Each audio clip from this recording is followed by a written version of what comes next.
Bonjour à tous et bienvenue sur la chaîne Chronos. Aujourd'hui, on va vous présenter deux personnes qui sont extraordinaires, Hélène et Ludo. Enchanté. Bonjour. Bonjour à tous. Salut Thierry. Alors, pour commencer, ça serait bien si Ludo et Hélène pouvaient se présenter à vous. Donc, je vais les laisser se présenter. Qui êtes-vous? Que faites-vous? Et puis ensuite, on se posera les questions au fil de l'eau. Qui commence? Bah vas-y, je t'en prie. Hélène. Alors, bonjour à tous, donc Hélène et Ludovic. Donc aujourd'hui, nous sommes dirigeants de plusieurs sociétés, à la fois dans l'investissement et dans l'accompagnement. On accompagne plusieurs personnes, des salariés, des chefs d'entreprise, sur notamment des projets d'acquisition et de développement de leur patrimoine. On a une activité de courtage en financement qui permet en fait d'étudier la situation des personnes, voir l'adéquation avec leurs projets et de les accompagner donc, dans ce parcours. Et ça, c'est ce qu'on fait aujourd'hui et depuis plusieurs années maintenant. Mais ça n'a pas toujours été notre vie. Ah, intéressant. On a une vie antérieure en fait avant d'être indépendant. Moi, je travaillais en milieu hospitalier. J'ai été alors tout d'abord psychologue, ensuite j'ai continué dans la recherche, donc j'ai été 10 ans ingénieur de recherche et j'ai dirigé une association qui faisait de la recherche et développement. Donc, ouais, prenant et rien à voir avec la nouvelle activité, quoi. Alors, disons que le point commun, c'est tout ce qui est recherche de financement, puisque dans la recherche, moi j'avais en charge en fait, avec mon équipe, de trouver des financements pour l'ensemble des projets. Donc, il y avait un côté où il fallait que ce soit géré un peu comme une entreprise. Pas de financement, plus de postes, plus de projets, plus rien, et des départs dans l'équipe. Voilà, donc ça c'est quelque chose, la gestion de projet et la recherche de financement que j'ai toujours... c'était le fil conducteur. Voilà, que j'ai gardé tout au long du parcours. Et quant à Ludo, c'était un peu différent. Ah oui, moi j'ai un fil conducteur du début jusqu'à la fin, puisque moi j'étais prof de PS. Voilà, et en école primaire, et donc je suis devenu entrepreneur dans tout ce qui est transition entrepreneuriale et levée de fonds. Alors comment quelqu'un qui est dans l'éducation nationale peut décider de faire le 180 degrés, quoi, quelque part? C'est ça qui est étonnant. Alors je pense quelles sont tes motivations, Ludo? Il faut retenir deux choses de moi. Il y a une chose qui est due à ma personnalité, à ma manière d'aborder les choses. Et il y a une deuxième chose qui date plutôt des événements que j'ai vécus. Voilà. Donc il faut savoir que je suis quelqu'un qui aime jouer beaucoup. Je joue tout le temps. Donc la vie est un jeu et donc j'ai besoin de changement, j'ai besoin de renouvellement. J'ai du mal à me projeter à plus de 10 ans d'ailleurs, globalement. Quand je suis rentré prof de PS, je me suis dit je me vois bien 10 ans. Et en fait j'y suis resté 10 ans. Voilà. Ouais, et donc il n'y a pas d'aversion à aller de sortir dans ta zone de confort ou Justement, alors l'aversion, si j'ai peur, j'ai la trouille, j'ai la trouille, mais j'ai ce sentiment de besoin de changement, d'amusement, un peu à côté aventurier, et surtout je suis absolument hors du cadre. Je ne supporte pas le cadre, j'ai une valeur liberté qui est extrêmement forte et je veux dire, j'ai pas été prof de PS pour rien, c'est-à-dire moi, mes normes à moi, c'était fais des études, est un bon boulot. Moi, j'ai toujours voulu bosser avec les enfants, c'est le public avec lequel j'ai le plus de patience et puis le côté jeu aussi qui est assez amusant et puis le sport, c'était une passion à moi, la musique aussi, je sais pas si on y reviendra, mais j'ai choisi entre la musique et le sport, j'ai dit je vais faire du sport avec des enfants, voilà. Et c'est parti, j'avais 10-11 ans quand j'ai décidé ça.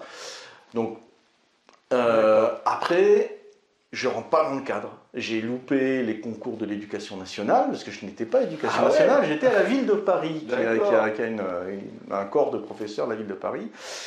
J'ai loupé 3 fois. On va dire, j'ai eu un parcours scolaire plutôt bon, très bon. J'ai mention au bac, etc. J'étais plutôt scientifique, mais j'ai fait aussi beaucoup de bêtises, j'ai été beaucoup puni. Voilà, j'étais pas l'enfant sage au premier rang, j'étais plutôt au fond, plutôt les facilités. Le rebelle, quoi. Pas rebelle, mais j'aime pas qu'on m'impose. Je ne suis pas contre l'autorité, si. Mais il faut quand même que je la valide, quoi, voilà. D'accord. Donc disons que j'étais un prof, d'ailleurs j'ai toujours aimé les publics très difficiles, vraiment très difficiles, j'étais dans les pires écoles de Paris, que j'ai toujours qualifié du quart-monde, parce qu'en fait il y a certaines rues à Paris qui sont extrêmement difficiles d'un point de vue social, et j'étais dedans, et j'y suis resté du début jusqu'à la fin pendant 10 ans, j'ai fait que de la ZEP 5 sur 5, à l'époque ça s'appelait ZEP, et j'allais dire, j'ai toujours fait un peu l'inverse de ce que faisaient habituellement mes collègues, mes amis, ma famille, etc. Voilà. Si je peux donner un exemple, c'est un des rares profs qui avait l'idée, donc en zone d'éducation prioritaire, à mettre des arcs, des vrais arcs dans les mains des élèves. Et il y avait ce type d'activité. Enfin, tir à l'arc. Lancer de hache. Non, j'ai fait du waveboard, j'ai fait du mini-golf, j'ai fait plein de choses. Voilà. Et ce qui s'est passé. Du coup, ils doivent t'en regretter, du coup, les élèves. Alors, j'ai pas cette prétention. Les 3 premiers mois, en général, l'ancien prof est toujours meilleur que le nouveau. Mais je pense qu'aujourd'hui, si je les croise dans la rue, je l'ai vécu, les élèves me reconnaissent et viennent me voir. Donc ça, c'est toujours une satisfaction pour moi, surtout que je me suis beaucoup investi, moi je suis basketteur dans le basket, et notamment en féminin, chez les gamines qui traînaient dans la rue, plutôt que de faire j'appelle ça des couillonnades, hein, j'ai un parcours familial dans le sud de la France. D'accord. J'ai organisé en fait une sorte de sport-études et j'ai amené plusieurs gamines au haut niveau basket, en tout cas en jeune, voilà, l'équipe de France, championnat de France, voilà, et j'en suis assez fier, et c'est vrai que du coup j'ai dû marquer au moins sur un petit bout de parcours certaines élèves, voilà. Et ça, j'avoue, c'est ce qui m'a fait le plus vibrer pendant ce parcours. Alors, merci de votre retour. Vous aviez quelque chose d'autre à ajouter? Ah oui, parce que j'ai une deuxième pan de mon truc, de mon histoire, pour faire le lien, c'est mes événements familiaux. Ouais. Enfin, mon histoire personnelle, puisque, en fait, en 2008, je suis arrivé 2 heures trop tard. Et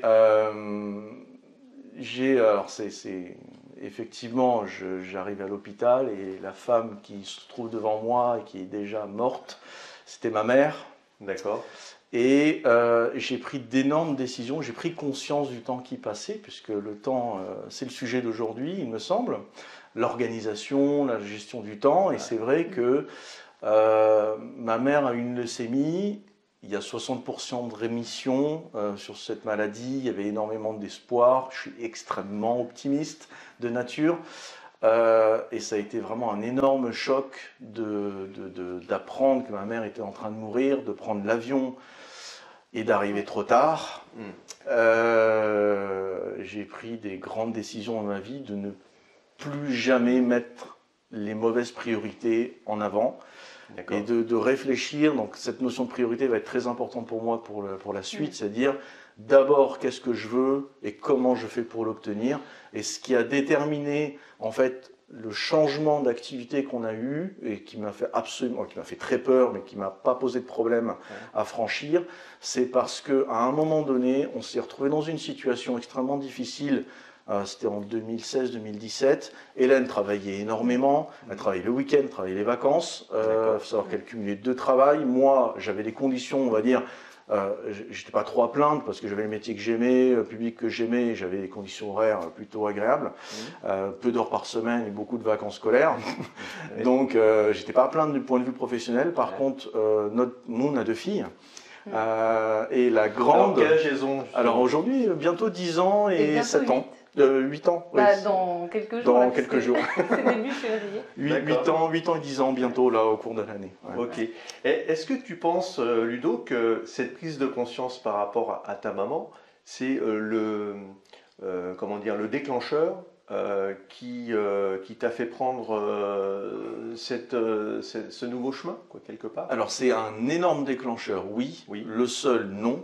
D'accord. Malheureusement, mon père est décédé l'année dernière aussi, donc ça rajoute une couche sur la seule ressource précieuse que l'on a, c'est le temps de vie. Voilà. Mais plus globalement, est-ce que vous pensez qu'il faut un acte fort ou quelque chose qui vous impressionne pour changer de vie? Est-ce que vous pensez ça? En tout cas, moi, je l'ai vraiment vécu comme ça. À la fois dans cette période-là que Ludo décrit, parce que quand sa maman est tombée malade, ça faisait très peu de temps qu'on était ensemble. Donc, tu vois, il y avait les allers-retours dans le sud. Donc, ça exerçait des fortes contraintes. Et c'est vrai que ça marque. Tu vois, même en tant que, que couple, de comment on va s'organiser tous les deux dans notre vie de famille.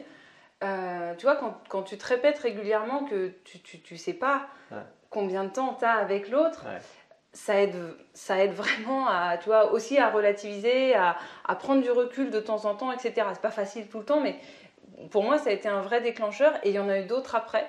Et notamment au moment où on a fait ce virage à 180, tu vois, moi je me suis revue avec, tu vois, mes filles toutes petites en train de travailler sur un appel à projet. Il devait être minuit ou 1h du matin. J'ai la plus petite, tu vois, qui s'est relevée et qui venait s'accrocher à ma jambe. J'arrive pas à dormir, etc. Je me dis, mais qu'est-ce que c'est que ces vies de dingue en fait, où on est tellement pris par le travail, le métro, boulot, dodo, etc. Les tâches ménagères, les courses, j'en passe, c'est les meilleurs. Exactement, qu'on n'arrive plus à avoir du temps, tu vois, de la présence vraiment, du temps de qualité, auprès de ses enfants, auprès, tu vois, ou même à deux, etc., ou même pour soi, tu vois. Donc, en fait, il y a eu vraiment une notion de perte de sens. Mais il a fallu des électrochocs très forts, je trouve, pour dire non mais maintenant ça suffit. Et moi ça s'est passé aussi comme ça. Il y a eu La décision se prend rapidement. Il y a eu, en fait, si tu veux, je pense que oui.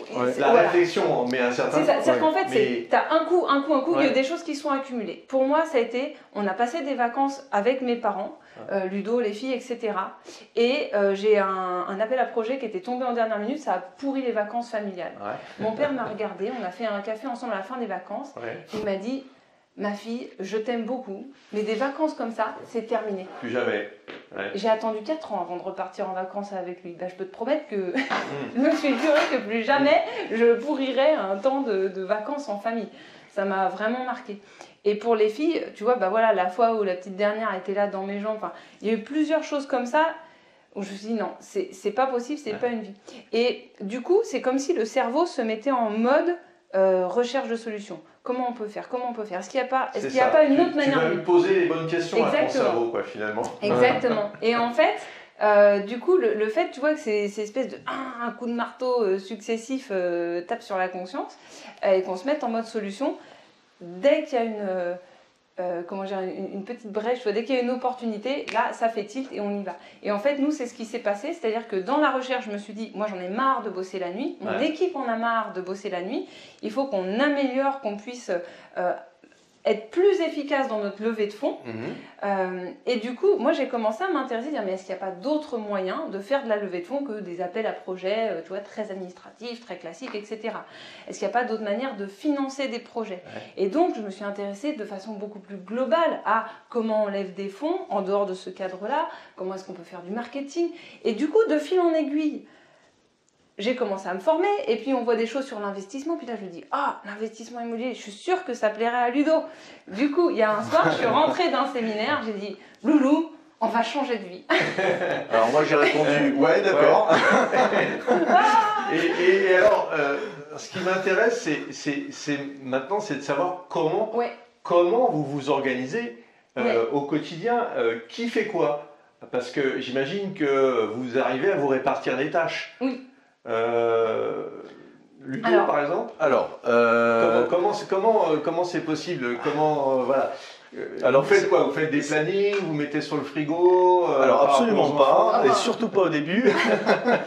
Parce que moi, en organisation, c'est un peu complexe. Je suis quelqu'un qui aime l'espace, et pour éviter d'avoir de la complexité, j'aime bien le vide. D'accord. Donc, moi, je suis quelqu'un qui aime les environnements calmes, vides.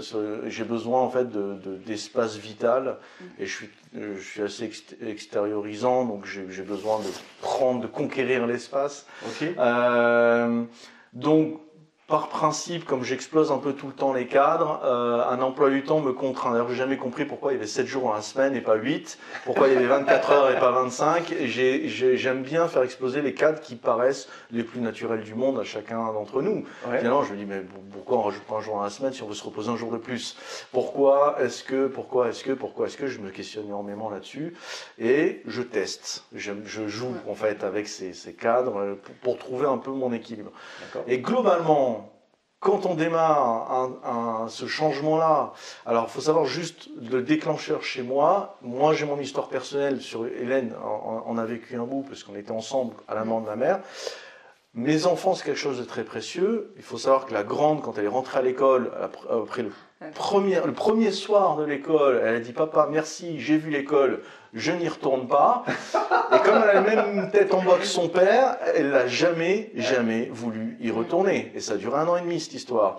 Et pendant qu'on cherchait des solutions,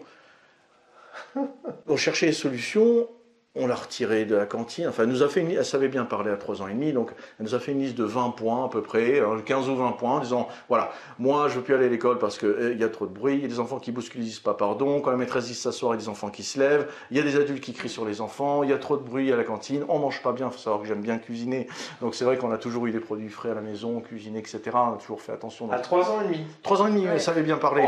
Et elle nous a fait une liste comme ça, elle a dit, voilà, et ce à quoi je pouvais répondre, je te comprends, ma fille. Donc, l'idée, ça a été de dire, bon, on a une école dans laquelle elles sont aujourd'hui, qui est une école plutôt privée. Alors, c'est pas parce qu'elle est privée, mais c'est parce qu'elle a une pédagogie qui est un peu différente. Un peu Montessori. Oui, c'est Steiner. Voilà. D'accord. Waldorf Steiner, qui est pas parfait. Il n'y a pas d'école parfaite. Moi, j'ai travaillé en Montessori aussi dans mon parcours, mais globalement, c'est quelque chose qui correspond mieux à leur personnalité, à nos filles, et à notre manière à nous de voir l'éducation des enfants. Okay. Mais c'est payant. Et malgré, on va dire, nos situations stables et correctes, parce qu'on n'était pas au SMIC non plus, on ne gagnait pas non plus un salaire d'ingénieur, mais à nous deux, on n'a pas eu de problème à acheter notre maison, enfin notre appartement. On était endettés comme tout le monde. Plutôt dans les 4+. Voilà. Mais voilà. Cette école-là, qui nous coûte plusieurs centaines d'euros par mois,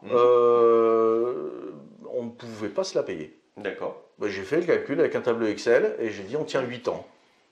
Et au bout de 8 ans, on est à sec et on est en ce qu'on appelle en cash flow négatif. Okay. Donc en négatif, dans le rouge. Et ça, j'ai dit, alors je suis bon, c'est un peu ma personnalité, je m'excuse, mais bon, j'ai dit, j'appelle ça, et j'ai pas trouvé d'autres mots que ces mots vulgaires, j'ai dit ce sont des choix de merde.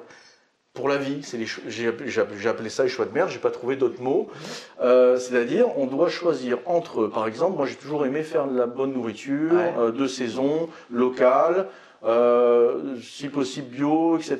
Mais on dit que je suis éduqué là-dessus, équilibré, parce que je considère qu'on construit notre corps avec ces briques-là.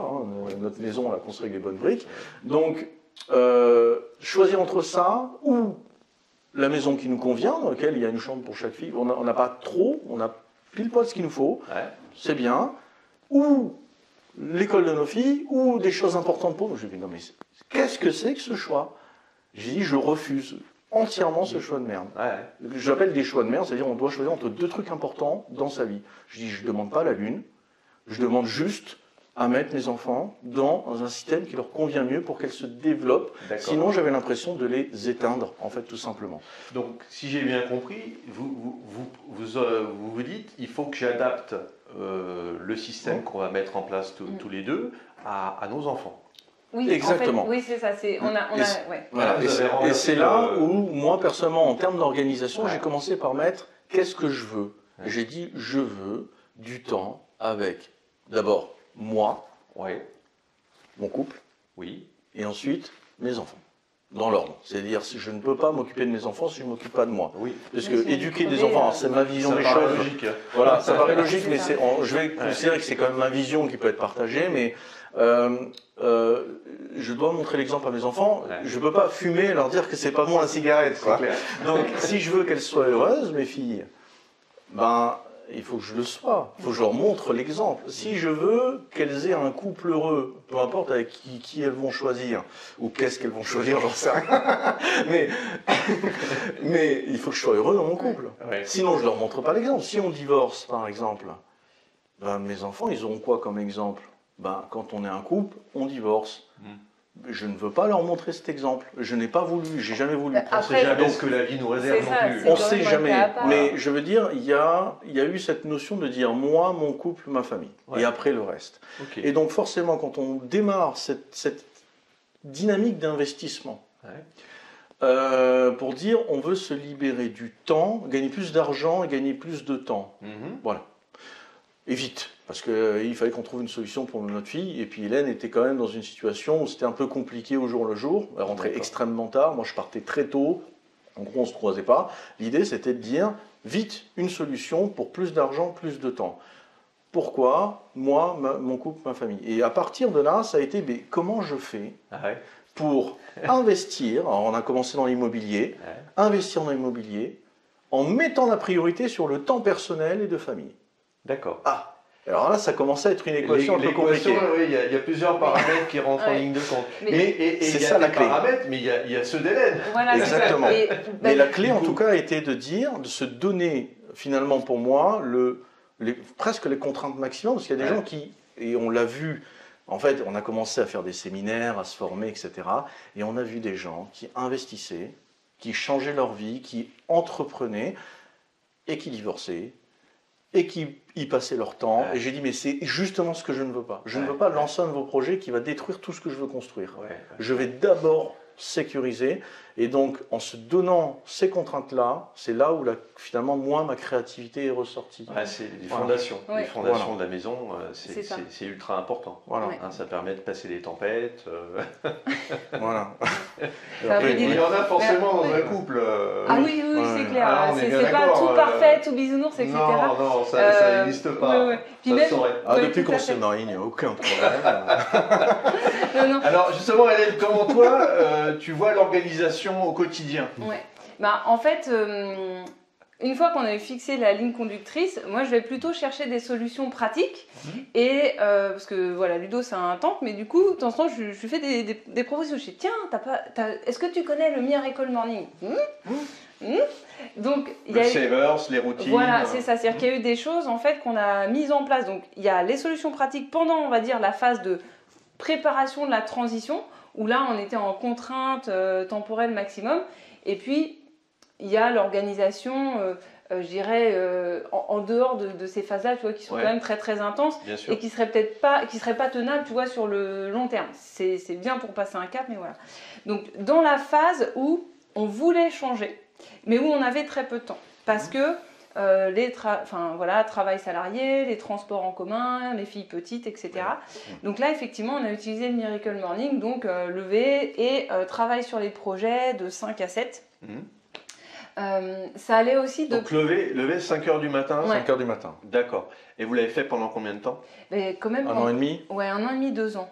2 ans, Ça n'a pas été trop difficile à mettre en place? Ah si, parce que moi, qui suis un gros dormeur, ça a été dur, surtout que j'avais beaucoup de transport, à peu près entre 1-2... Alors ça dépendait où je travaillais, mais au début, j'avais 1h30 de transport aller, 1h30 retour. D'accord.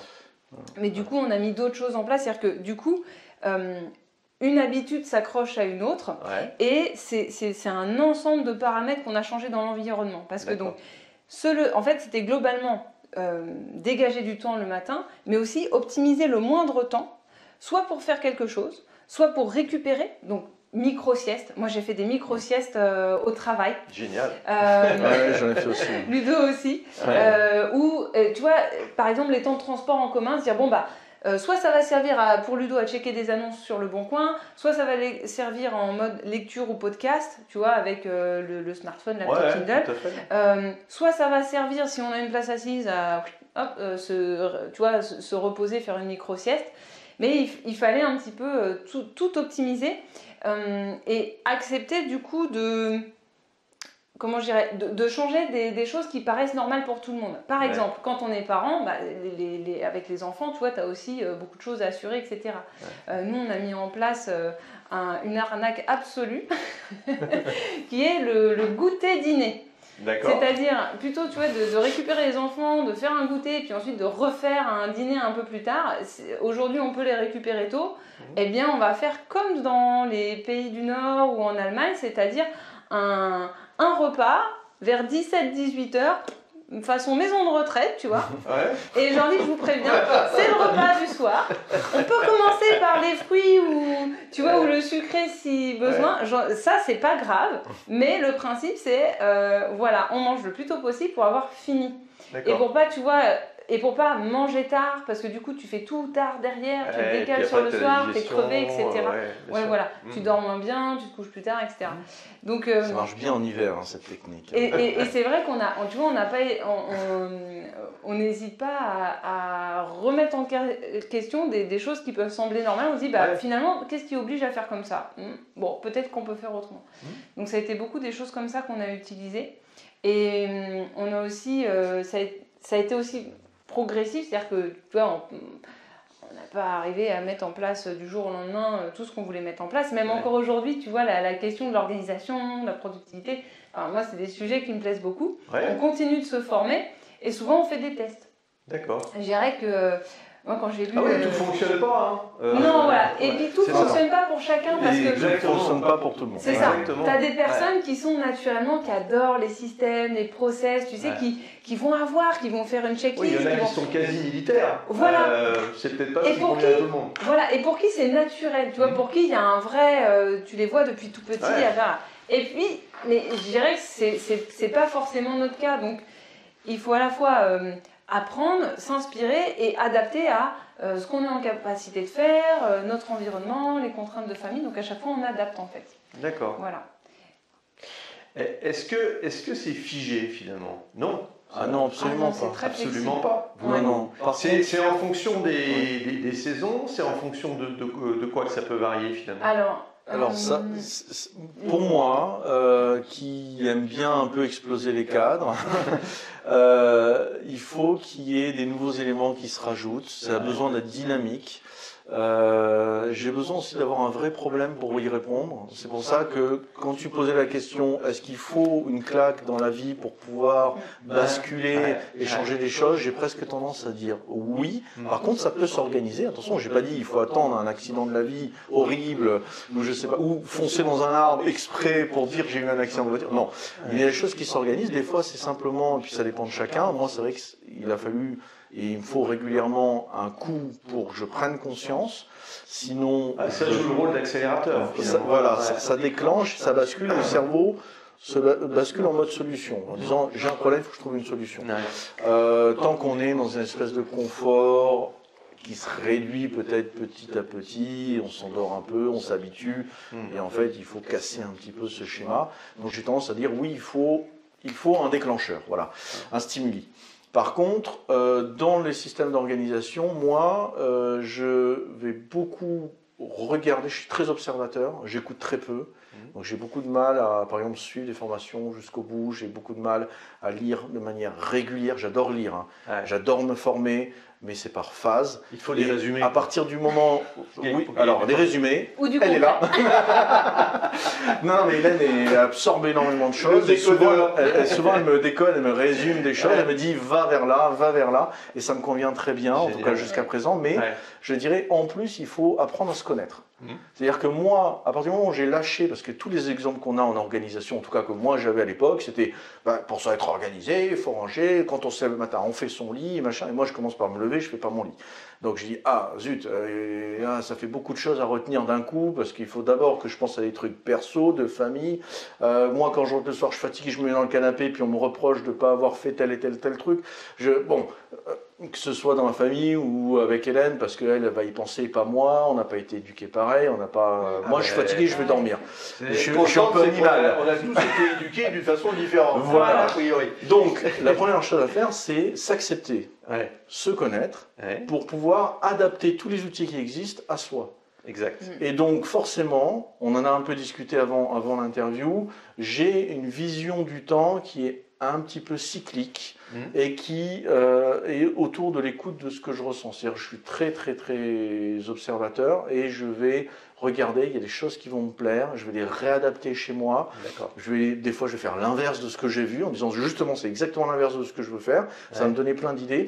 Et globalement, je vais essayer de respecter mes rythmes, c'est-à-dire, je reste quand j'ai un truc qui me tient à cœur, je peux être à fond et pendant très longtemps. Une sorte de marathon. Typiquement, tout le démarrage de l'investissement chez nous, on a été très vite, très fort. J'ai vraiment tenu sur 1 an et demi, 2 ans, à fond, en cumulant finalement les enfants, la famille, le boulot, l'investissement, les premiers clients, parce qu'on a commencé à être entrepreneur, ça s'est en suivi un petit peu. J'ai tenu. Évidemment, je l'ai payé aussi en niveau fatigue, mais je suis capable de vraiment tenir très longtemps, très intense. Voilà. Et à l'inverse, par contre, derrière, je sais que j'ai besoin de décompresser. Et pour ça, il faut de la vitalité, de l'énergie pour pouvoir absorber tout ça. Je suis quelqu'un qui sprint et qui peut sprinter sur des durées de marathon, à condition que derrière, j'ai un temps de décompression. On pourra peut-être y venir, mais Hélène a accouché à la maison sur la deuxième. Ah oui. Ça a été très intense. Comme elle était bien préparée, elle s'est aperçue que l'accouchement se déclenchait.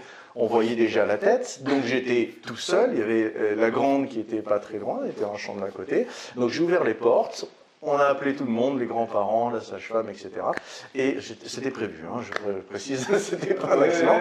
Mais du coup, je suis quelqu'un qui va être hyper concentré pendant le moment pour assister Hélène, etc. Parce que c'est quand même elle qui a accouché, il ne faut pas l'oublier. Moi, j'ai rien senti, c'était très bien. Mais par contre, après, je me suis endormi. Enfin, c'est plutôt une déconnexion. C'est-à-dire, après, il ne faut plus me parler, quoi. Donc, je peux être très intense, mais après, on est branché. Tu vas rentrer dans ta caverne. Voilà, mais je fais une bulle, je décompresse, il ne faut plus me parler, je ne suis même plus capable d'aborder 2 mots à la suite. Et ça, une fois que j'ai compris ça chez moi, et évidemment, c'est du travail, c'est de la formation, c'est des lectures, c'est des tests. Mais aujourd'hui, je sais que je fonctionne par à-coups. Et donc, je m'organise comme ça. Et c'est vrai qu'on apprend à se connaître avec Hélène un peu tous les jours. Et elle sent aussi à des moments où il ne faut pas me parler, il faut décompresser, on reporte des trucs. Et à certains moments, elle sait que je suis à fond dedans, que je vais avancer très vite. C'est vrai que parfois, il vaut mieux réfléchir effectivement au temps où on est disponible, parce que du coup, on va gagner du temps. C'est pas la peine de forcer le passage si on voit que c'est bouché. Oui, tout à fait. Oui, c'est ça. Puis, forcer. Et puis, comme tu disais, il y a la gestion de l'énergie, en fait, parce que tu as des moments très intenses où on va vraiment bien avancer. Sans suivre des temps effectivement de décompression, récupération, mais c'est vrai que globalement, en parallèle de l'organisation du temps, on a organisé, si tu veux, la santé. C'est-à-dire que au fil des années, on a amélioré de plus en plus, tu vois, la façon de s'alimenter, les choses à intégrer au quotidien. Par exemple, on a fait une année complète sans sucre. Par exemple, voilà. Et c'était exprès pour se dire, ok, ça va être une année de récupération, tu vois, au plan physiologique. C'est une année aussi où on s'est fait drainage, où on s'est fait aussi accompagner par une super naturopathe, pareil pour avoir des périodes vraiment, tu vois, de cure, de détox, etc. Et il y a aussi une formation continue là-dessus. Aujourd'hui, on est principalement, tu vois, par exemple, sans gluten. Il y a relativement peu de sucre quand même dans notre alimentation. Enfin, tu vois, c'est des choses qu'on a beaucoup réduites. Pas de produits laitiers non plus. Pas de produits laitiers non plus. Enfin, voilà, donc c'est aussi, tu vois, des choses qu'on a mis en place petit à petit. Même pour vos enfants ? Même pour on les laisse libres, mais du coup, en fait, elles mangent ce qu'on mange. On a même la plus petite qui a décidé qu'elle ne mangerait plus de viande. Elle a décidé d'être végétarienne. Alors, elle fait des exceptions. Ouais. Nous, on ne dit rien, on la laisse faire. Elle ne veut pas manger, elle ne mange pas. Elle veut manger, parce que de temps en temps, ça la tente un peu, parce qu'elle aime bien. Ouais. On ne dit rien, on ne va pas pointer la chose particulièrement. Voilà. Mais ça se fait assez naturellement, simplement parce qu'elle aime les animaux. Elle a dit, je ne veux plus les tuer. Voilà, donc... Voilà. J'ai une question pour vous. Quelles sont les habitudes que vous êtes arrivé à tenir depuis 2 ans? Alors, moi, dans les habitudes que je tiens, enfin, une de celles qui m'a marquée, c'est la douche froide le matin. Ouais. Parce que bah, c'est très vivifiant. Mmh. Et même au niveau comment de la santé plus globale, tu vois, on attrape moins facilement les petits rhumes, les machins d'hiver, etc. Ouais, enfin, je remarque aussi, tu vois, que à la fois ça booste en termes d'énergie. Ouais. Voilà, c'est ça. Ça donne un boost d'énergie, ça coupe aussi le mental. Ouais. Parce que quand tu arrives vraiment sur le froid, sur toi en ce moment, là, c'est l'hiver. Tu es obligé de couper. Non mais ouais, tu sens que tu restes concentré. Okay. Et donc ça fait du bien à tous les niveaux et ça booste bien. Après, je me suis rendu compte aussi que j'avais une pratique physique qui peut varier en durée, intensité, etc. au fil des saisons, mais tous les jours, il va y avoir de l'activité physique, des étirements, à minima. Enfin, tu vois, c'est pour garder une certaine souplesse, mobilité. D'accord. Et dans la gestion de l'énergie, ça, c'est vraiment... ça fait du bien. Ouais. On est passé aussi au niveau des bureaux, tu vois, on est en bureau debout. D'accord. Donc, c'est des choses comme ça, tu vois, qui ont l'air de rien, mais qui sont intégrées au quotidien. Ok. Et ouais, je trouve être bien dans la... Oui, dans la gestion de l'énergie. D'accord. Et ça, vous le tenez depuis... Enfin, tu le tiens depuis 2 ans, quoi. La douche froide, oui, ça fait plus de 2 ans maintenant. Ça fait plus de 2 ans, oui. Ouais, peut-être 2-3 ans. Ouais. L'activité physique, c'est quand même très... C'est plus ancien que ça. Ouais. J'avais fait beaucoup de gym plus jeune, donc... depuis toute petite, même pour, je sais pas, moi, faire mes devoirs, réviser mes leçons, je me mettais déjà, tu vois, par terre. Faire ses courses, prendre la voiture, tu vas à pied. Nous, on fait beaucoup de choses à pied ici. Ouais. Voilà, on a tout à proximité, on fait beaucoup de choses à pied. C'est pareil, et quand on avait les petites, par exemple, qui étaient vraiment toutes petites, on a plutôt fait du portage en écharpe que de la poussette. On a fait très peu de poussette. C'est de l'activité physique, mais si tu veux, qui est intégrée dans les gestes de la vie quotidienne. Voilà. Et en matière d'organisation, qu'est-ce que tu as mis en place depuis 2 ans que tu tiens? Enfin, au moins 2 ans. Alors, en termes d'organisation... Ça va être plus longtemps. En fait, il y a globalement un principe qu'on va suivre, c'est d'aménager notre environnement physique de façon à faciliter ce qu'on veut faire. Par exemple, comme je sais que je vais avoir cette activité au quotidien, on a aménagé et il y a des tapis, il y en a un dans mon bureau, tu vois, un tapis de gym, il y en a un dans la pièce principale, j'en ai un en bas chez moi, pareil dans un espace du salon. Et donc en termes d'organisation, on aménage à chaque fois qu'on peut. Dès que les filles, elles ont été en âge donc assez tôt, tu vois, je sais pas moi, s'occuper de leurs affaires, ou en tout cas d'aller mettre les habits dans la machine, tu vois, dans un bac à linge. Ouais. On a organisé, chacun a son bac à linge. Parce que ces 2 filles, elles ont peu d'écart, distinguer les chaussettes en taille 3 et 5 ans, ça va 5 minutes. Déjà, on n'y arrive pas quand on ne met pas les couleurs sur les chaussettes. C'est ça. Donc, si tu veux, tu peux mettre des petits traits, des machins, mais voilà, je demande aux filles, hop, chacune son bac, comme ça, une fois qu'il est plein, tu lances, ça correspond, un bac, une lessive, pouf, chacun récupère son bac et trie.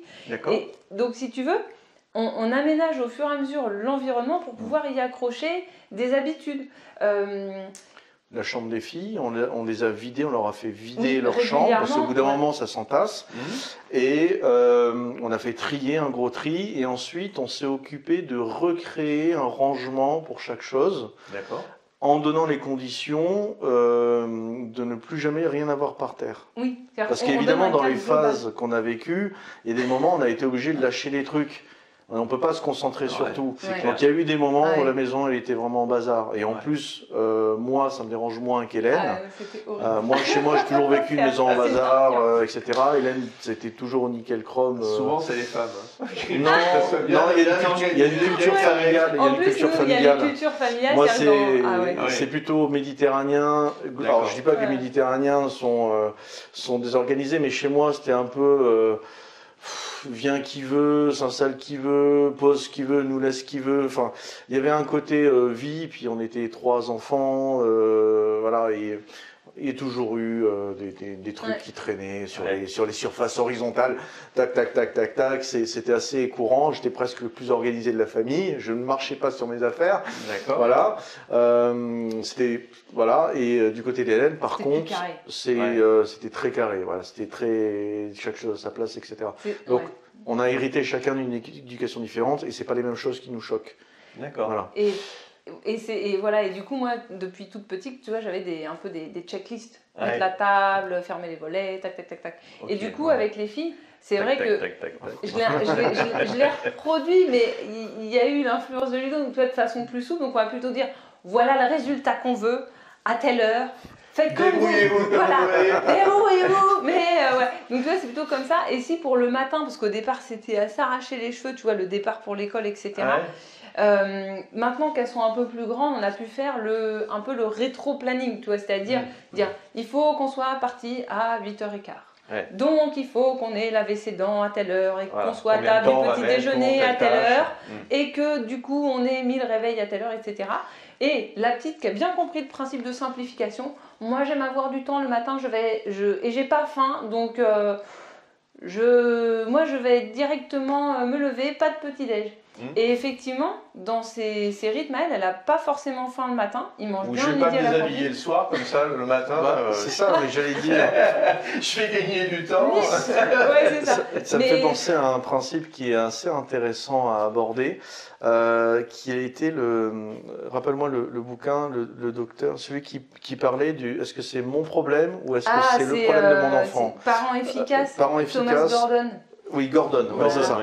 On a ramené quelques bouquins. Ah oui, celui-là, il a été révolutionnaire pour moi. Ah oui. Alors désolé, je me souviens jamais des titres et des auteurs, mais Les parents efficaces de Gordon, il remet. Alors j'ai retenu un truc de ce bouquin qui m'a révolutionné On vous mettra la description en bas de la vidéo.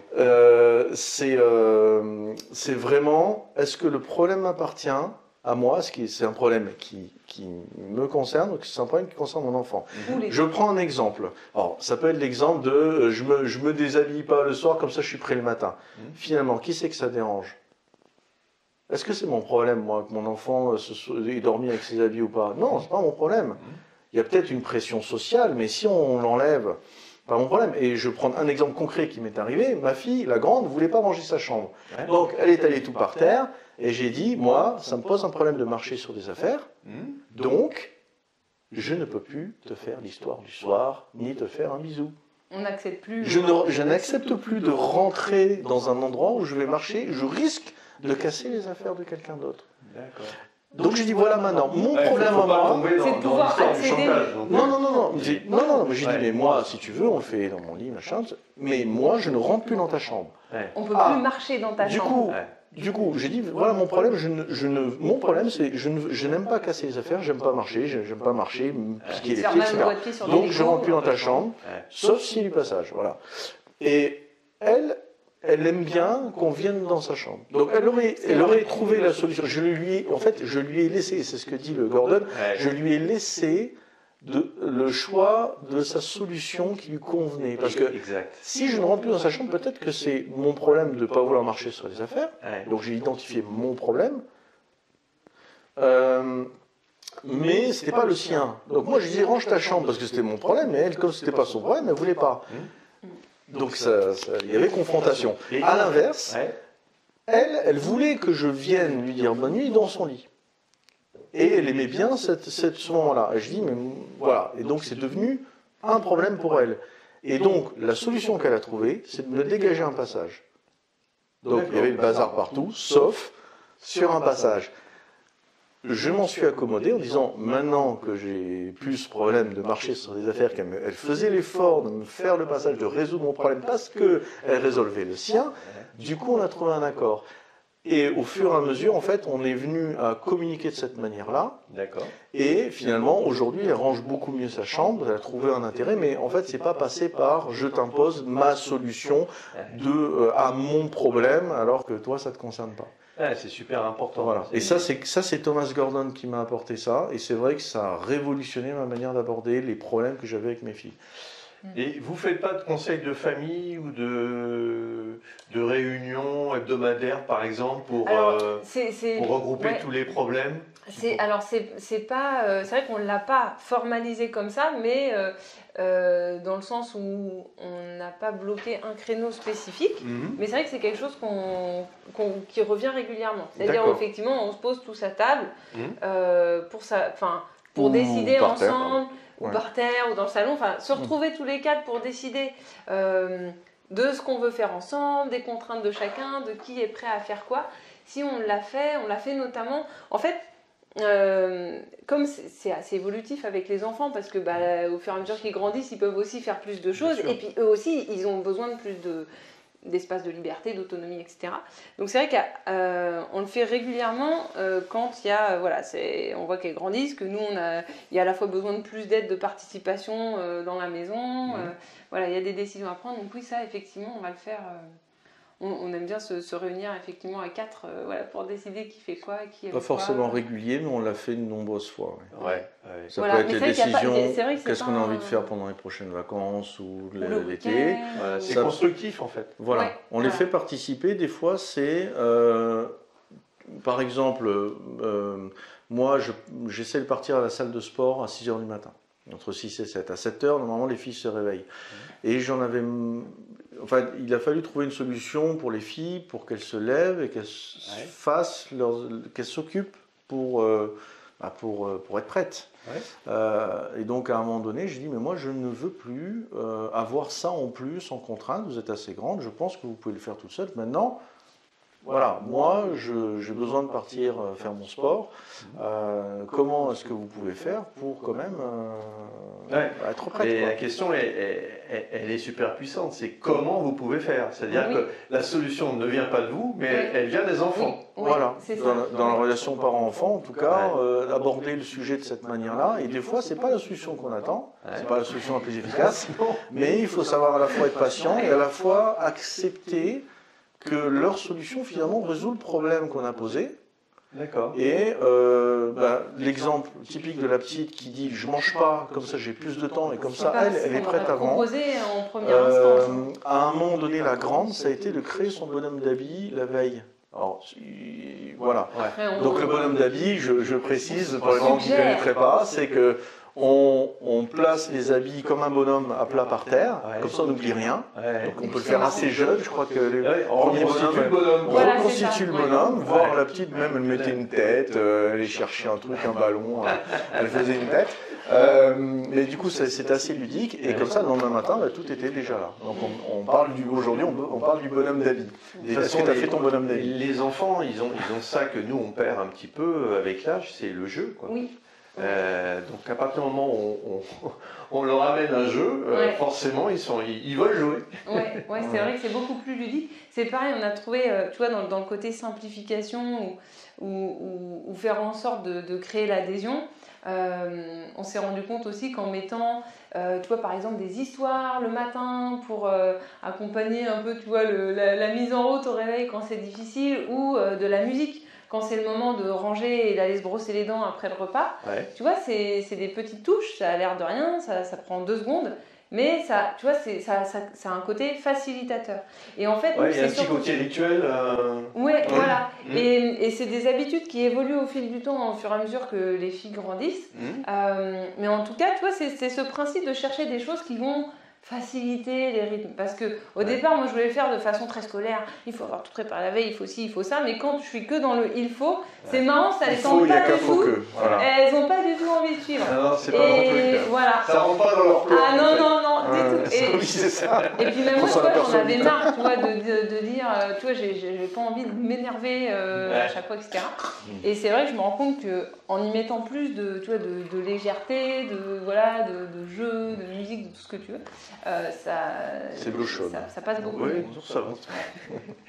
Ça passe beaucoup mieux. Si c'était à refaire, est-ce que si vous vous replongez, je dirais, il y a 3 ou 4 ans en arrière, quand vous avez décidé de changer de vie finalement, est-ce que si c'était à refaire, vous le referiez à nouveau? Oui. Enfin, changer de vie, ça c'est sûr, parce que moi je suis vraiment contente, tu vois, d'avoir fait ce changement. Et j'aime aussi l'aventure et la nouveauté, donc ça clairement. Et en fait, et puis je me rends compte parce que je reviendrai pas en arrière. Et la façon dont vous l'avez abordé, est-ce qu'il y aurait des choses à retoucher ou est-ce que finalement vous ne regrettez pas du tout Alors, il y a une pensée que je m'interdis, c'est justement de regretter. Je ne regrette jamais rien. Je prends je ne sais pas si c'est une philosophie, mais on va l'appeler philosophie. La philosophie de dire j'ai fait du mieux que je pouvais avec ce que j'avais à l'époque. Exact. Donc, à l'époque, j'ai fait les meilleurs choix. Ça m'a paru être les meilleurs choix. D'ailleurs, je les ai faits. Bon, a priori, c'est que ça devait être les meilleurs choix à l'époque. Si je devais revenir dans le passé, je ferais autrement. On ferait, parce que on a beaucoup plus d'expérience, de connaissances, de réseaux, de compétences autour de nous pour faire autrement, plus efficace. Oui, et puis on se forme au quotidien. Voilà, c'est ça. Et puis on évidemment, apprend, et puis on a vécu. Vous n'arrêtez pas d'apprendre. Bah oui, c'est ça. Ouais. Donc évidemment que si on rentre dans le détail, je ferai évidemment, mais dans le principe, il n'y aurait aucun changement. Okay. C'est-à-dire, je suis hyper heureux de tout ce qu'on a vécu, des décisions qu'on a prises, de l'action qu'on a mise en place, etc. Okay. Je suis vraiment, je trouve que ça nous a fait évoluer, ça nous a fait bouger personnellement, professionnellement évidemment, mais aussi dans le couple. On s'est formé, c'est-à-dire qu'à un moment donné, quand on savait qu'on allait rajouter une couche à la couche, aux différentes couches qu'on avait, parce qu'il fallait amorcer le changement, et la force d'inertie, elle est énorme quand on a des habitudes, qu'on a un cadre social, on a des heures de travail. Oui, il fallait apprendre à travailler ensemble, il fallait se découvrir, il fallait passer les difficultés ensemble, alors, les difficultés temporelles, techniques, tous les trucs qui t'arrivent, voilà, parce que quand tu es entrepreneur, tu résous des problèmes, donc tu cherches les problèmes. J'en parlais à Hélène ce matin. Tu es à la fois comptable, commercial. Oui, et puis on cherche les problèmes. On cherche les problèmes à résoudre. Donc si on enlève à résoudre, on cherche les problèmes. C'est ça. Donc en fait, on a des problèmes tout le temps et en plus on les cherche. Donc l'idée c'est que il faut résoudre les trucs, il nous arrive des trucs, on doit les résoudre. Des fois ça secoue, des fois on n'a pas le temps de les résoudre, il faut quand même les résoudre dans un temps court. Des problèmes humains, des problèmes techniques, des problèmes juridiques, des problèmes comptables, des problèmes... voilà. Donc, quand on sait à quoi on va s'attendre,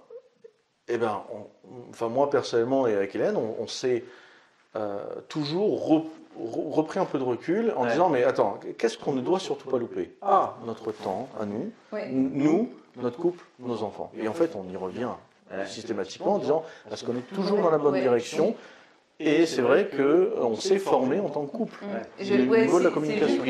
Juste pour revenir là-dessus, surtout que tout à l'heure, alors Ludo dit toujours les choses de façon très directe comme ça, donc,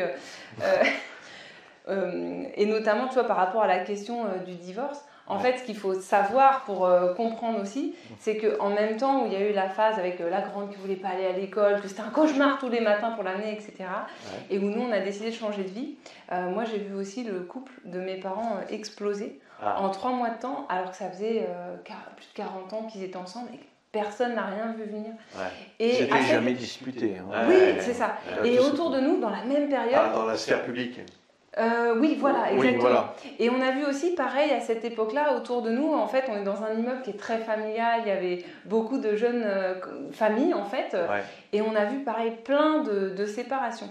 Et en fait, ça a été un peu, tu vois, comme un électrochoc, parce qu'il y a des cas où, effectivement, tu vois des gens qui sont pas heureux ensemble, tu les vois se séparer, refaire leur vie pour être beaucoup mieux. Donc là, tu te dis, super, c'était une décision difficile, mais qui amène finalement chacun des deux parents, tu vois, vers une meilleure vie, pas de souci. En revanche, des fois, on a vu des situations, si tu veux, où tu te dis, mince, ils n'avaient pas tous les outils, tu vois, où on se dit, mince, est-ce qu'il n'y avait pas autre chose qui aurait pu les aider, soit à rester ensemble, soit à divorcer de façon plus sereine, parce que voilà. Et du coup, en tout cas, moi, c'est vrai que ça a vraiment bousculé mes repères. Tu vois, c'est le fait de voir ma mère seule, enfin, tu vois, en l'espace de 3 mois à presque. C'est pour fêter la retraite. Hein. Ouais, c'est ça, c'est arrivé pour ses 60 ans. D'accord. Tu vois, c'était aussi une douche froide. Et du coup, moi, je me suis dit, bon, tout ce qu'on fait, si c'est pour finir chacun de notre côté, qu'on a construit quelque chose, mais que finalement, on a détruit notre relation, c'est exactement ce qu'on veut pas. Ça n'en valait pas la peine. Voilà. Et je comprends. Voilà. Et du coup, en fait, donc on alternait. Donc, pour se former, tu avais les formations, investissement IMO, etc. Tu avais le développement personnel autour de voilà, les habitudes de vie, la productivité, voilà, tout ça. Et la partie plutôt couple, communication, etc. Et notamment, on s'est formé aux relations en conscience et au slow sex. Et en fait, c'est un courant qui t'invite à ralentir et à créer des bulles. Et c'est quelque chose, c'est un outil qui est super intéressant pour les gens qui ont très peu de temps. Parce qu'on peut vite, tu vois, quand on est pris dans le métro, boulot, dodo, passer l'un à côté de l'autre. Alors qu'en réalité, si tu crées des petites bulles, même de 5-10 minutes par jour, d'attention avec l'autre, tu resserres les liens, et c'est toujours cet effet, tu vois, cette petite goutte jour après jour, tu vois, tu remets cette petite dose d'intimité, d'attention. Il y a un bouquin qui est très bien, c'est l'effet cumulé voilà. Vous l'avez, non l'effet cumulé, on l'a. Voilà. C'est la bibliothèque. Exactement. Et dans le quoi mettre au quotidien dans ces petites bulles que tu crées, voilà, donc c'est Emmanuelle Duchesne, c'est une amie, c'est quelqu'un que j'aime beaucoup, qui a écrit le Slow Love and Sex Meditation, et t'as 50 exercices, donc en fait tu peux aller piocher, ça donne vraiment des idées. Ça peut être des choses très simples comme maintenir quelques minutes, tu vois, de regard, les yeux dans les yeux, avec l'autre. Tu sais, quand tes parents, tu cours, non, mais... que tu dois changer une couche mal réveillée à 3h du matin. Oui, c'est compliqué. Tu vois, t'es pas dans le on se regarde, on se touche, etc. Ouais, c'est merveilleux. Tu vois, t'es plus trop là-dedans. Voilà. Et donc, en fait, avec ça, tu remets des bulles d'intimité, de tendresse qui recréent du lien, etc. Et je trouve que c'est un très grand soutien, en fait, quand tu traverses comme ça des périodes de grande pression. Surtout que même quand tu veux bien faire, tu vois que c'est le bazar, que tu n'arrives pas, que tu es débordé, entre ce moment où tu fais ce constat et le moment où tu atteins au moins par moment des paliers de dire ah c'est mieux, ah on souffle un peu, déjà c'est pas linéaire, c'est pas ça va pas, ah maintenant c'est bon, on est nickel tout le temps, tu vois, c'est toujours un peu avec des montagnes russes, il y a des moments ça marche mieux que d'autres, etc. Puis des fois on déconstruit tout ce qu'on a construit, on perd des habitudes. Et pour arriver de l'un à l'autre, le chemin il est long en fonction de chacun, de la dose de stress qu'on a, qu'on se remet à soi-même, etc. Et donc avoir des outils, tu vois, pour prendre soin de soi et prendre soin de la relation, c'est vraiment, voilà, ça c'est quelque chose qui nous a beaucoup aidé en fait. Il y a un jeu qui est sorti il n'y a pas longtemps qui s'appelle Conversation, je ne sais pas si vous avez entendu parler. Et bon, je mettrai les références de votre bouquin et aussi du jeu. Et du coup, Conversation, ça peut se jouer en couple, ou ils ont aussi décliné un jeu pour les familles. Et c'est des questions, en fait, des questions qu'on va se poser.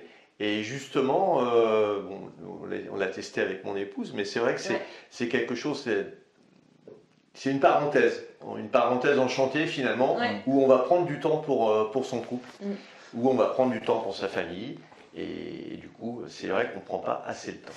Et c'est vrai que tout ce qu'on a fait, notamment slow sex, alors contrairement à ce qu'on peut penser, c'est pas que sexe, c'est surtout et c'est pas que slow. Enfin, slow, oui, c'est plutôt dans le courant du slow food, c'est-à-dire s'arrêter et reprendre conscience de ce qu'on ingurgite. Un courant qui vient des États-Unis, où simplement, au lieu de faire du fast-food, qui était la tendance à dire vite on mange, j'ai pas le temps, donc je saute le repas à midi, ou je m'achète un sandwich que j'avale en 30 secondes, etc.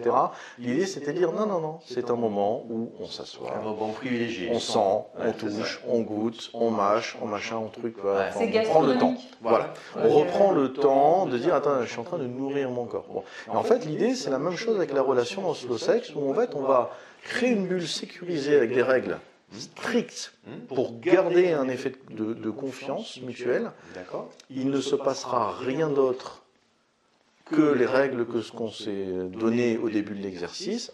Il y a un chronomètre en main, c'est ça qui est assez marrant. On a un chronomètre pour ne pas dépasser le temps, s'ouvrir une bulle, la refermer, donc il y a des choses à faire pour ouvrir et refermer. Et à l'intérieur de ça, en fait, des fois, on se regarde, c'est tout.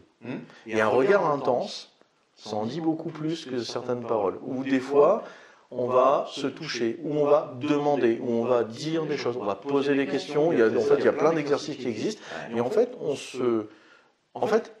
il y a un truc dont je me suis rendu compte, c'est qu'on n'a pas besoin d'un temps long pour que ce soit intense. Exact. Et que par contre, c'est le niveau d'intensité qui impacte la relation. C'est-à-dire 5 minutes intenses, où vraiment, puisqu'on est dans la guerre de l'attention aujourd'hui, la surinformation, la guerre de l'attention, c'est vraiment ça aujourd'hui. La société, c'est une guerre d'attention. Les réseaux sociaux, on veut acheter notre attention, reporter son attention en étant focus sur ce qui a réellement de la valeur pour nous, ce qu'on n'a pas du tout, ce qu'on a envie de construire, ce qu'on n'a surtout pas envie de voir disparaître, etc. Ça a beaucoup plus d'impact, même sur un temps court, que des heures et des heures en étant à demi là, quoi. Voilà, le côté où on s'occupe de son enfant avec son smartphone, son smartphone dans la main, à côté de son enfant qui mange, c'est pire que finalement de passer et de se raconter pendant 5 minutes sa journée, mais en étant vraiment concentré sur ce que nous dit notre enfant. Et ça n'a pas du tout le même impact au niveau relation, communication. 5 minutes vaut bien 1 heure ou 2 heures dans d'autres situations. Voilà, et en fait, à partir du moment où on comprend qu'on n'a pas besoin de beaucoup de temps pour faire avancer les choses importantes, moi, personnellement, ça a été une révolution, ça. Parce que moi, la communication, c'était pas non plus mon fort. Je parlais assez peu sur les choses importantes, sur ce que je ressentais, etc. Et en se formant avec Hélène là-dessus, j'ai découvert que vraiment on pouvait, en fait, c'est à la portée de tout le monde. Voilà. 3 minutes par jour, 3 minutes par jour, 3 minutes le matin, 3 minutes le soir. Oui. Ça change tout dans un coup. Mais qu'on amène sur un terrain dans lequel on n'a pas l'habitude de le trouver. Parce que d'habitude, tu vois, tu penses focus sur le côté vraiment très productif, les tâches, etc. Ouais, dans le milieu pro. Voilà, c'est ça, milieu pro. Mais focus, c'est aussi dans la vie perso. Exactement. Moi, ça m'a toujours fait rire. J'ai une cliente qui est pharmacienne, et elle avait 5 agendas à gérer. Et je lui dis, mais comment tu fais? Tu as un agenda pro, tu as un agenda pour ta famille. Mais en fait, tu n'es qu'une seule personne. Donc, pourquoi tu fais ça? N'aie qu'un seul agenda, tu vas voir que ça va être beaucoup plus simple. Voilà, ça c'est vrai que c'est quelque chose qu'on fait, tu vois, typiquement, les agendas partagés, et où du coup on peut voir, voilà, c'est très pratique. Bien sûr, bien sûr. Ça évite de prendre des rendez-vous en surbooking et puis de s'apercevoir que l'autre finalement, voilà, il a également d'engagement, donc du coup on perd plus de temps. Ouais, exactement. Alors, comment vous voyez votre avenir d'ici 5 ans, d'ici 10 ans? Comment vous vous voyez? Alors, c'est vrai que alors, la vision du futur, en plus, elle est comme le reste, elle est relativement flexible. Surtout qu'avec la période Covid, je pense que quand tu vois des voyages, etc., du coup, tu remets certaines choses, tu te rends compte que voilà, cette chance et ce luxe, il faut vraiment l'apprécier parce que c'est pas forcément un acquis. Bien sûr. Mais c'est vrai que nous, ce vers quoi on a envie d'aller, il y a toujours ce côté se laisser une part belle pour l'aventure, les rencontres, les découvertes, etc. Moi, une des choses que j'aimerais, c'est pouvoir de plus en plus consommer en accord avec mes valeurs. Parce que si tu regardes aujourd'hui, moi les grands enjeux qui me touchent, ça va être les enjeux autour de l'égalité et de l'écologie. C'est-à-dire pour mes enfants, pour les générations futures, j'aimerais pouvoir vivre, mais sans que ce soit au détriment de la planète ou d'autres êtres humains. Tu vois, donc quand tu vois les conditions de production partout dans le monde, etc. Et du coup, je me dis que ça passe aussi par ce qu'on est capable de faire au quotidien. Donc c'est aujourd'hui, c'est très difficile d'avoir, je sais pas moi, que ce soit les vêtements, le matériel informatique, etc. Tu vois, c'est pas forcément produit dans des bonnes conditions. C'est loin, voilà. Au niveau humain, ça colle pas non plus. Donc moi, ça c'est vraiment, si tu veux, j'ai des sujets comme ça en trame de fond. Voilà, et j'ai vraiment envie de tendre vers ça. C'est à la fois moi à l'échelle personnelle, mais aussi rencontrer et aller vers des entreprises, tu vois, qui ont des projets de cet ordre-là, etc.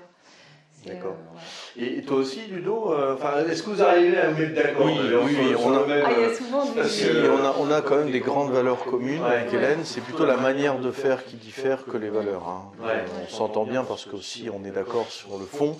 Moi, je me vois plus libre encore dans 5 ans qu'aujourd'hui. C'est vraiment, en tout cas, disons que ma vision, c'est ce que j'ai envie de mettre en place, c'est ce que je suis en train de mettre en place pour l'avenir, pour aujourd'hui, pour demain. Donc, il y a les mêmes sujets qu'Hélène que je ne veux pas répéter, qui sont assez importants. On est déjà dans ces démarches depuis un moment sur la nourriture. Même sur les objets de consommation, finalement, on se pose toujours la question, est-ce que je dois acheter cet appareil, ou ce matériel, ou ce service? Est-ce que, on a cette conscience-là et à notre niveau déjà, on agit. Et après, demain, j'aimerais bien avoir encore plus de moyens pour agir encore plus dans ce sens-là. Je me vois bien, par exemple, déjà être plus libre, avoir moins de contraintes géographiques, professionnelles, etc. Donc avoir un système qui tourne encore mieux qu'aujourd'hui, qui nous permette vraiment de décider ce que l'on veut, de lancer les projets qu'on veut, et surtout de soutenir les projets qui nous intéressent. Et ça, c'est un peu mon projet à moi, c'est d'être... Alors, il y a beaucoup de personnes qui parlent de business angel, ce genre de choses. J'ai une vision un petit peu différente de ce qui se passe actuellement en tant que business angel, mais soutenir des porteurs de projets, leur trouver les financements ou les mettre en contact avec les bonnes personnes et vraiment aider certains projets à émerger, mettre mon énergie, peu importe laquelle ou sous quelle forme, pour promouvoir des choses qui ont beaucoup de valeur pour moi. Donc écologie, voilà. Ok. Si vous aviez un conseil ou une astuce à donner à des parents qui sont débordés, quelle serait la première étape qu'il faut qu'ils fassent? Vous répondrez l'un après l'autre. Hélène? Moi, je dirais la première étape, c'est de prendre du recul. Si on est archi débordé, et la question c'est de savoir est-ce qu'on peut le faire seul ou à deux.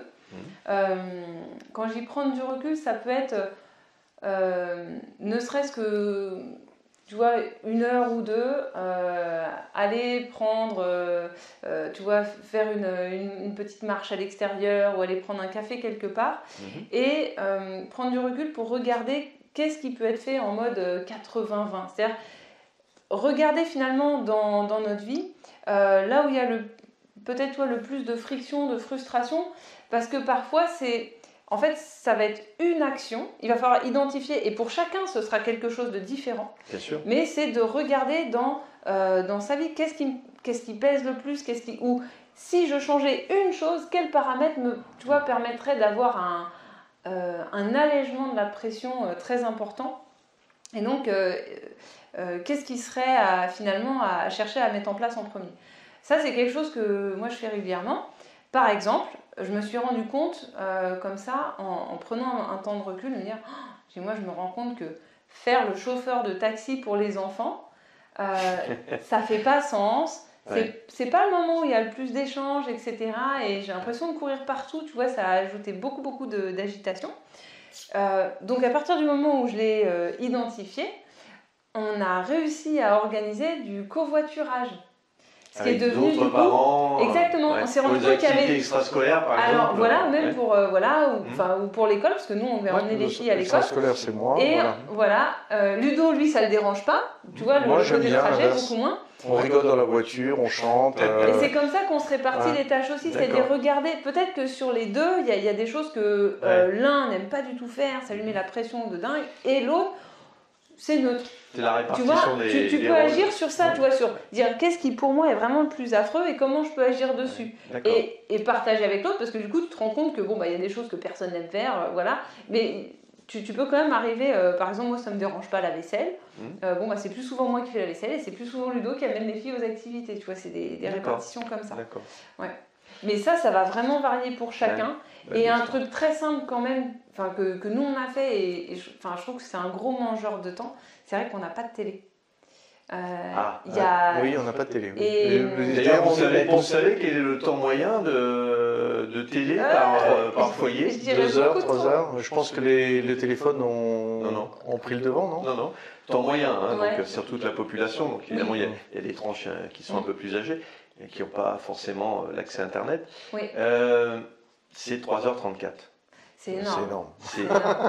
Mais ça fait réfléchir. Tout à fait. Et pour ceux qui n'ont pas la télé, c'est aussi les réseaux sociaux. Enfin, tu vois, c'est-à-dire que les mangeurs de temps et d'attention. En fait, c'est de se poser la question, de se dire, moi, je veux consacrer combien de temps à mes messages, aux réseaux sociaux, etc. Et nous, ça, c'est aussi quelque chose. Dans les trucs simples et faciles à mettre en place. C'est quelque chose qu'on a fait, je vais vous montrer. On a la boîte. Ah, ça c'est génial.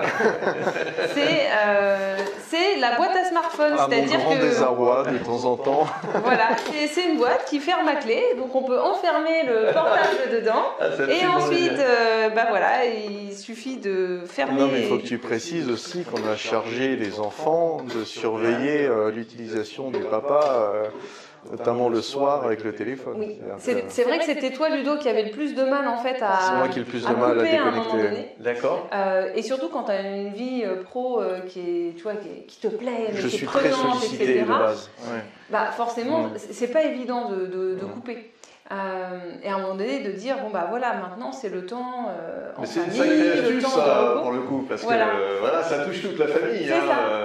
Quand on a des ados, c'est vrai qu'ils sont même à table avec le smartphone, il n'y a plus du tout d'échange. Voilà, et en fait, ça, c'est le fait d'avoir une boîte, un endroit où on met de côté les téléphones, on ferme la clé, il y en a un qui est en charge, souvent c'est la petite dernière, elle se fait un malin plaisir d'aller la mettre quelque part. Voilà. Nous, on a des filles qui sont petites, elles ne sont pas encore en âge d'avoir un portable, mais je trouve que c'est pratique. Ça peut être fait aussi en famille avec des ados, justement, où c'est la même règle pour tout le monde met son téléphone, par exemple, au moment des repas. C'est génial. Très bon truc. Voilà, c'est à la fois ludique et en même temps, ça protège en fait un peu la vie de famille. Et toi, Ludo, un tips, une astuce? Alors, évidemment, le prendre le recul, je suis d'accord. Moi, j'ai tendance à casser le cadre. Ouais. C'est pas nouveau, hein. C'est-à-dire, le conseil que je donnerais, c'est d'arrêter la routine. Évidemment, ça a un lien avec prendre du recul. Et je vais même un peu plus loin. C'est-à-dire qu'à un moment donné, j'accepte d'être imparfait. J'accepte d'être un mauvais père. J'accepte d'avoir des défauts. Et de l'assumer, et ça correspond à quoi? Ça veut dire qu'à un moment donné, je me pose la question, parce que j'ai eu ces situations de débordement, notamment avec la première, on savait pas ce que c'était un enfant, on savait pas ce que ça allait faire dans notre couple. Je me suis aperçu qu'on n'était plus 2, mais qu'on était 3, et qu'en plus, le petit machin, il était entre nous deux, en fait, là. Oui. C'était pas à côté, en plus, c'était entre les deux parents. Voilà. Donc il a fallu rééquilibrer, et ça a été une période qui est assez difficile. Et à un moment donné, il y a cette notion de dire, après tout, qu'est-ce qui est irréparable? Est-ce que si je change pas la couche de ma fille, au moment où je devrais le faire, et que j'attends un peu plus, parce que j'ai besoin de sortir de machin, est-ce que c'est grave? Non. Est-ce qu'elle va mourir? Non. Est-ce que si je ne suis pas derrière pendant 5 minutes, toute la catastrophe peut arriver? Peut-être. Est-ce que je l'assume? Oui, non, etc. Donc, essayer de remettre un petit peu les choses, les priorités ensemble. Ouais. Et je vais plutôt être du style à dire, on arrête tout, on bloque tout, on fait une pause, en fait. On fait une pause. Et pour ça, peut-être que j'appelle mon médecin, je dis, bon, ok, une semaine d'arrêt de travail, ça va pas. De toute façon, en plus, c'est fait pour ça. Une semaine, 3 jours d'arrêt de travail, je prolonge un week-end, je sors les enfants de l'école et je passe du temps avec eux et on casse et on réfléchit. Alors, ça peut être pour soi-même, ça peut être parce que, en fonction de chacun, on peut prendre ses enfants et sortir de cette espèce de vortex, on n'arrive pas à... Il y a toujours un peu plus de pression, et toujours partir à la campagne, partir. Ça peut être n'importe quoi. Partir, et c'est-à-dire en plus, non seulement prendre du recul, mais vraiment sortir du cadre. Oui, sortir du cadre, et donc s'organiser un truc, stop, c'est fini, stop, allez, j'arrête. Allô patron, je peux pas venir demain, je suis malade, je vais pas bien, laissez-moi 2-3 jours, je vous rattraperai ça. Enfin, chacun se débrouille comme il veut, mais et puis vous casser le truc. Parce que je reviendrai gonfler à bloc. Oui, casser le truc, casser le truc, voilà. Ouais, c'est ça. Pour pouvoir prendre du recul et finalement souffler. Parce que je pense que quand on est aspiré comme ça, qu'on est surchargé, la meilleure chose à faire, c'est justement de rejeter en fait les pressions, machin, pour pouvoir enfin réfléchir sereinement et être en capacité de pouvoir remettre ses priorités. Parce qu'en fait, évidemment. Voilà, c'est-à-dire réorienter les actions et en fait, je rajoute un tips à ce qu'a dit Hélène, c'est-à-dire moi je vais encore plus loin dans le recul et je casse le système, quoi. Okay. J'explose le truc et je dis non, c'est bon, qu'est-ce qu'on va me reprocher si je ne suis pas là 2 jours? Qu'est-ce qu'on va me... et puis, si ça arrive, est-ce que c'est vraiment une mauvaise chose? Est-ce que c'est vraiment une mauvaise chose? Sortir les enfants de l'école, ça nous est arrivé finalement de nombreuses fois. Et est-ce que c'est grave qu'elle loupe une demi-journée à l'école? C'était surtout, si je peux préciser surtout un peu, quand elles sont en fait en maternelle, parce que une fois que tu es dans les apprentissages, etc., c'est autre chose, mais en première année de maternelle, tu vois, on a quand c'était, notamment sur la première année de la grande, où c'était vraiment compliqué pour elle de s'adapter à l'école, et c'est vrai que dans le quartier, en fait, tout était surchargé, il y avait ça aussi qui jouait. L'école était, tu vois, ils étaient à 30 ou plus par classe, dans des très petits espaces, donc c'est vrai que c'était vraiment crevant pour tous les gamins.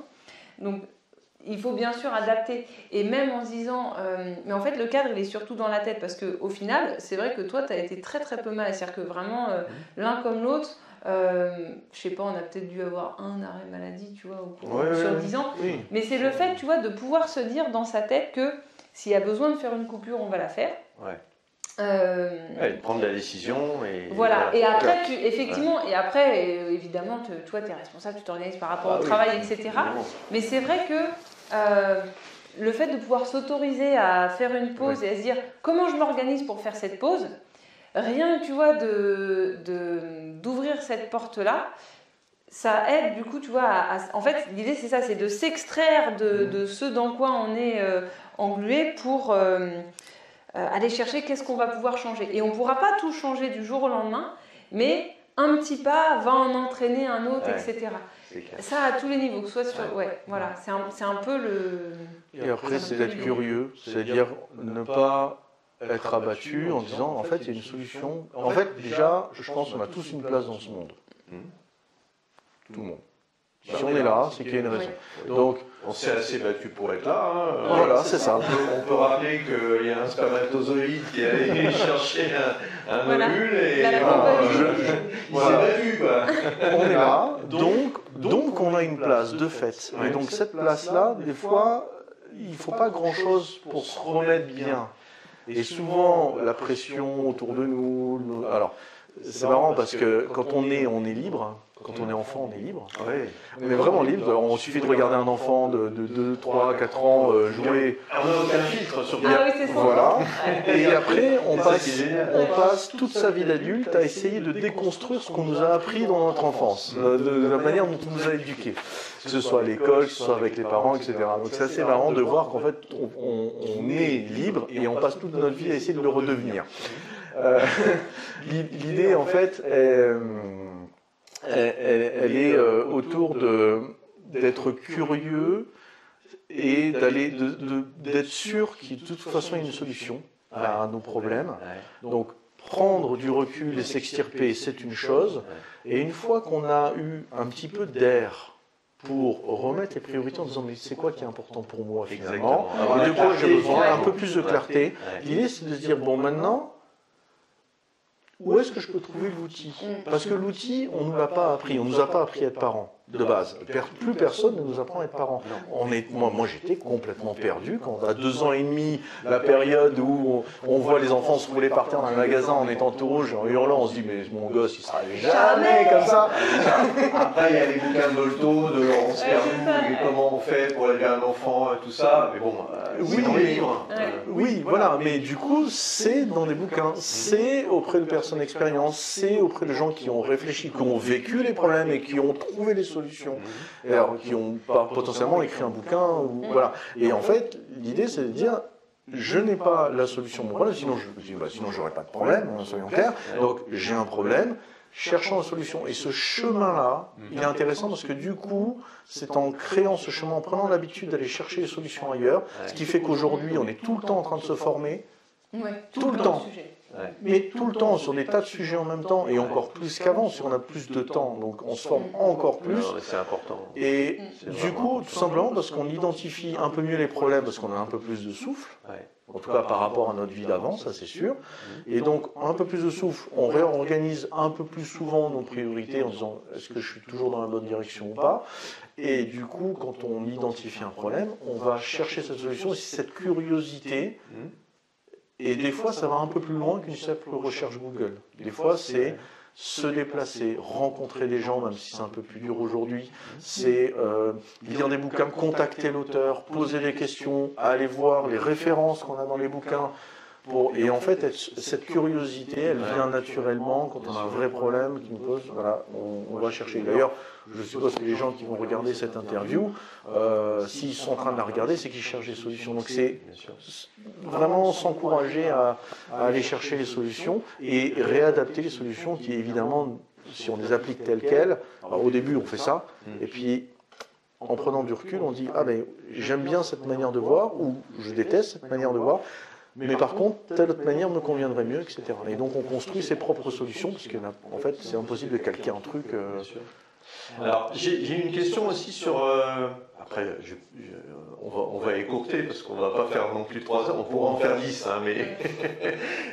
Simplement, je voulais savoir si vous aviez un outil de productivité à retenir, qui vous a fait passer un cap très important au niveau professionnel. Quel serait cet outil? Moi, je dirais que ça a été... ça a été pour moi la méthode Getting Things Done, qui a été reprise, de David Allen, mais qui a été reprise ensuite par Leo Valuta, Zen to Done, et un peu ce courant-là. Il y a encore des choses à adapter. Mais en fait, il disait par exemple, il faut prendre 2 minutes pour faire quelque chose. Oui, voilà, c'est ça. C'est-à-dire que, c'est ça. C'est-à-dire que en fait, d'une manière globale, le fait de se former sur ces sujets-là, pour moi, ça a été vraiment un tournant. Parce que c'est pas inné. Et quand on se rend compte qu'il y a des méthodes, on applique, il y a toute une partie qui va s'adapter à notre vie, puis après, tu vois, on va compléter en fonction de son contexte, ses contraintes professionnelles, sa vie familiale, on va rajouter d'autres éléments. Dans la vie familiale, moi j'en avais un qui est un peu dans cet esprit-là. J'ai pris la collection de bouquins, parce que moi je suis très bouquin, c'est là où je trouve mes ressources, mais heureusement aujourd'hui il y a plein de choses en podcast, en vidéo, et ça peut être plus rapide. Donc voilà, j'aide mon enfant à s'organiser. Je vais mettre les références des bouquins dans la description. Hein, et en fait, il y a, c'est les différents outils de formation, mais c'est vraiment, ça fait comme une couche après l'autre. C'est-à-dire après le Getting Things Done, ça va être l'effet cumulé avec Darren Hardy, mais ou des concepts comme les lois de Pareto, 80-20, quelle est l'action qui va apporter 80% de résultats, tu vois, enfin, après le côté action à mettre en route, voilà, c'est ça qui va faciliter le reste. L'escalier. Et c'est vraiment quelque chose de progressif. Je ne sais pas s'il y a eu un outil, si tu veux, qui a tout fait changer. Mais en tout cas, c'est vrai que c'est plutôt le fait de dire waouh, il y a tout un univers qui existe et il y a des solutions aux problèmes. L'outil, si je te résume, c'est la formation. Ouais, et le fait de bouquiner, de regarder des livres de dev perso. Voilà, jusqu'à trouver la méthode qui fonctionne pour soi. Qui fonctionne par rapport à comment est-ce qu'on fonctionne et notre contexte, notre environnement. Bien sûr.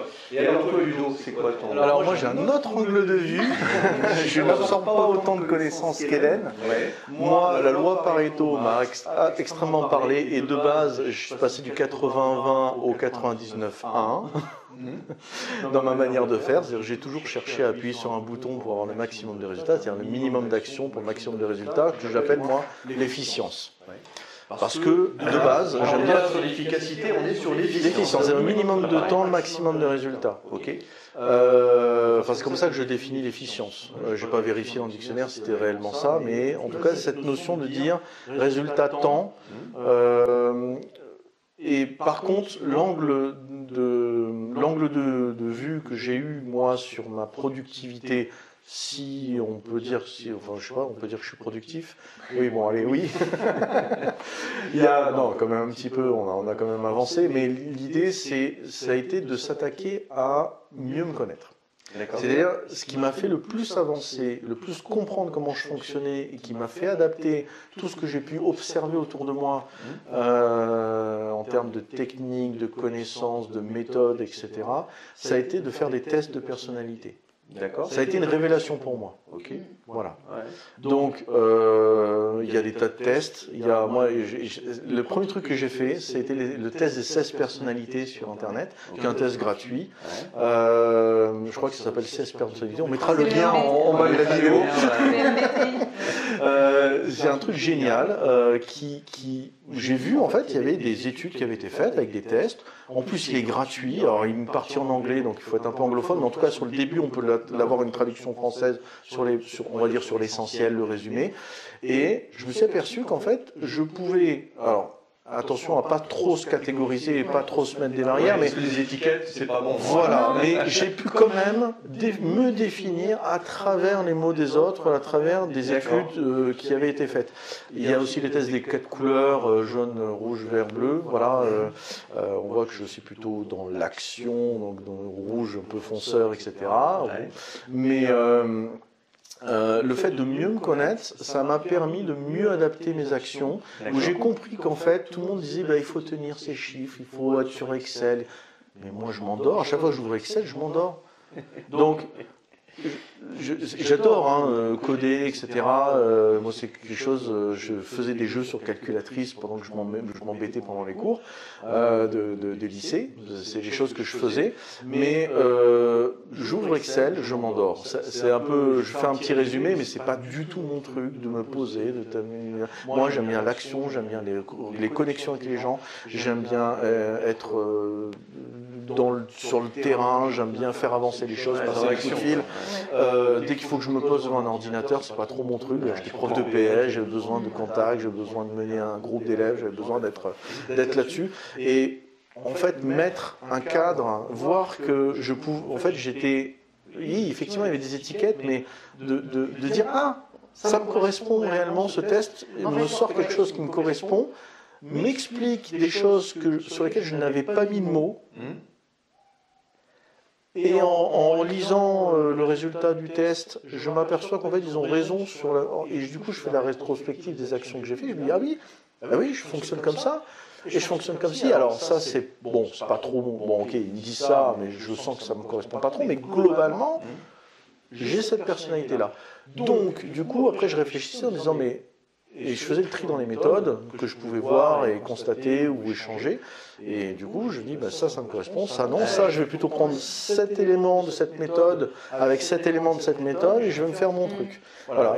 Après, ça correspond à ma personnalité. Tu vas piocher. Je vais piocher partout, je refais systématiquement. En fait, j'invente pas grand-chose, mais souvent, je copie des éléments et je les mets ensemble.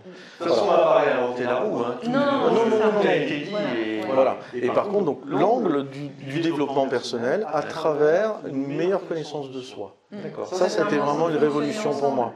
Moi, je trouve que ça permet aussi, parce que tu disais, bosser à deux, c'est pas évident non plus. Non. Mais du coup, c'est à la fois mieux se connaître, comprendre comment l'autre fonctionne, dire ah oui, parce que du coup, une fois que ça donne quand même des pistes sur le mode d'emploi, voilà, c'est ça. Tu connais mieux ton propre mode d'emploi, celui de l'autre, donc ça va faciliter aussi le travail ensemble. Ou s'il y a des choses à faire absolument. Voilà, je sais que Ludo, s'il y a des choses à faire sur Excel, il faut qu'il y ait un objectif précis derrière pour qu'il le fasse en mode, tu vois, vraiment fonceur. Mais oui, c'est vrai que bien. Non, mais. Voilà, mais c'est vrai que le fait de bien se connaître, et d'avoir des. Bon, pour terminer l'interview, j'ai deux petites questions. Ouais. La première, c'est sur une échelle de 0 à 10, comment vous vous situez au niveau organisation? Alors, vous allez répondre l'un et l'autre, sachant que 0, c'est le niveau, le bureau bordélique, enfin bon, vous êtes vraiment très très mal organisé.